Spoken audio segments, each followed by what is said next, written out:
the most likelihood that we are talking in matter of months.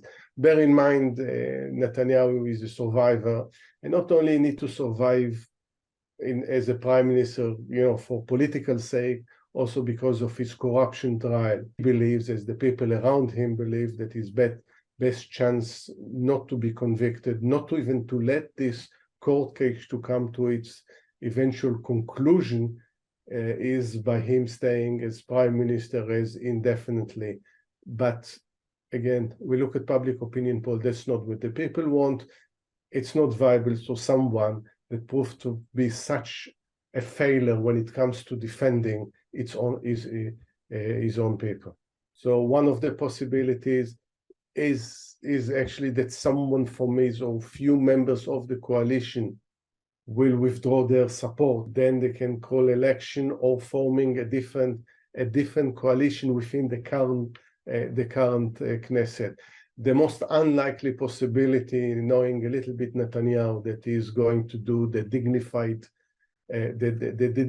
thing to do and resigns. It's very unclear. It's unclear whether the Gantz and Eisenkot, which sit with him in the war cabinet, will remain. If they decide to resign from the war cabinet, then it is not clear whether his coalition will stand, whether members of the Likud party will vote against him. What is clear to me that Netanyahu has a vested interest in maintaining the war, because the minute the war ends, and this can be the war in Gaza, this can be the war in Lebanon, this can be a regional war. The minute all these war ends, the Israeli population would like to bring him into account.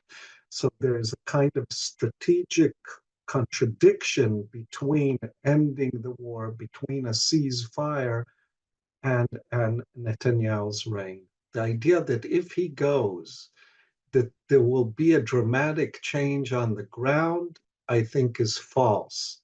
I think it's not about who leads the Israeli government, but it's about the kind of regime that Israel has instituted. And this regime is a regime of, as human rights organizations has shown, of Jewish supremacy.